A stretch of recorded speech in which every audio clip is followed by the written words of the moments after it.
ඔනරෝ හයිට්ස් කියන එකේ තේරුම මොකද්ද? ඒක බැලුවේ නැද්ද ඔයාලා? ඔනරෝ හයිට්ස් කියලා කියන්නේ ග්‍රීක වචනයක්. ඒ නම ආපු ලොකු කතාවක් තියෙනවා. ඔනරෝ කියලා කියන්නේ හීන කියන එක. හයිට්ස් කියලා කියන්නේ උසස් තැනක් කියන මාලිගාවක් වගේ අදහසක්. සිහින මාලිගාවක් වගේ එකක් තියෙනවා. එතන ඒක සිහින මාලිගාවක් කියන්නේ.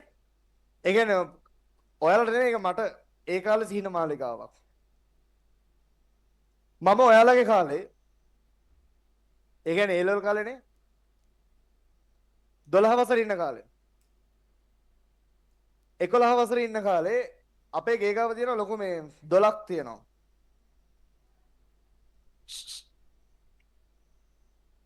මේක ඔයාලට වැදගත් ඒ ජීවිතේ කවදා හරි දවසක මම ආයෙ කියන්නේ නැහැ මේක. අපේ ගේ ගාව දොලක් තියෙන. ඒ දොලේ ඉස්සර මම ඉස්කෝලේ යරලා ගිහිල්ලා වැලි කොට දානවා. වැලි කොට දාලා තියෙන කට්ටිය තොස්සන් බලන්න. කොහෙන් හරි ඔය ඉන්න ඕනතර. ඔයාලා වෙයි කොල්ලෙක් තමයි මාත් ඒ කාලේ. ඉස්කෝලේ යරලා ගිහිල්ලා. ඊට පස්සේ ඒ වැලි අරගෙන ඇවිල්ලා අම්මයි මායි එකතු වෙලා බ්ලොග් ගහනවා. බ්ලොග් අච්චුවක් තියෙන එකෙන් බ්ලොග් ගල් හදනවා. එහෙම හදලා තමයි අපේ ගමේ ගෙදර අපි හැදුවේ. අප්පච්චි මයි තමයි සම්පූර්ණ කොන්ක්‍රීට් දැම්මේ මල්ලි අපි තුන්දෙනා. එතකොට ඔය ළඟ මට මතකයි සාලින්ද අයියා කියලා එහෙම අයියා කෙනෙක් හිටියේ. ඒ අයියා මට උදව් කරනවා ඇවිල්ලා. එයා ආමිකේ අයියා කෙනෙක්.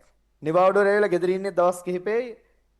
ඒ දවස් කිහිපේ වුණත් දැන් අපේ ගෙදර කොන්ක්‍රීට් එකක් එහෙම දානවා නම් එයා ඒ දවසට මේ ප්ලෑන් කරගෙන එනවා. එහෙම අර හිතපත් හිටපු කට්ටිය හිටියා. ඒ උදව් කර ඔක්කොම මම ගෙදරට එන්න කිව්වා.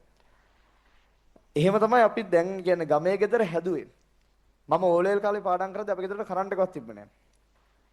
ඒ දැන් 12 වසර ඉද්දී හදපු ගෙදර අම්මයි අප්පච්චි එකතු වෙලා පොඩ්ඩක් සල්ලි එකතු කරගන්නවා. ඒ ටිකෙන් ගෙනල්ලා අපේ ශ්‍රමය තමයි ගෙදර තිබ්බේ. එහෙනම් මට ගමේ ගෙදර තමයි වටින්නේම. ඒ කාලේ මගේ ලොකු හීනයක් තිබ්බා හොඳ ගෙදරක් හදන්න ඕන කියලා. ඒකයි ඒ නම ආවේ. ඔනෙරෝ හයිට්ස් කියලා. එහෙම තමයි ඉතින් ඔතෙන් ආවේ. ඉතින් ඔයාලට මම කියන්නේ ඔයාලගේ කාලෙත් මාත් වෙන ඔහම තමයි. මම පන්ති කරන එක වෙනම කතාවක්. ඔයාලට නිකන් ටක් ගාලා හිතර ගන්න පුළුවන් අපිට පන්ති කරන්න බෑනේ කියලා. අපිට වඩා ලොකු ගෙවල් හදපු අපේ වයස කට්ටිය ඉන්නවා පන්ති කරන්නේ නැතුව. හරි ඒකින්ද මොකක් හරි මාර්ගයක් පෑදේ ඉස්සරහට. ඔයා කැමති එකක් හැදේ. ඒක ඔයාගේ උපරිමේ කරන්න.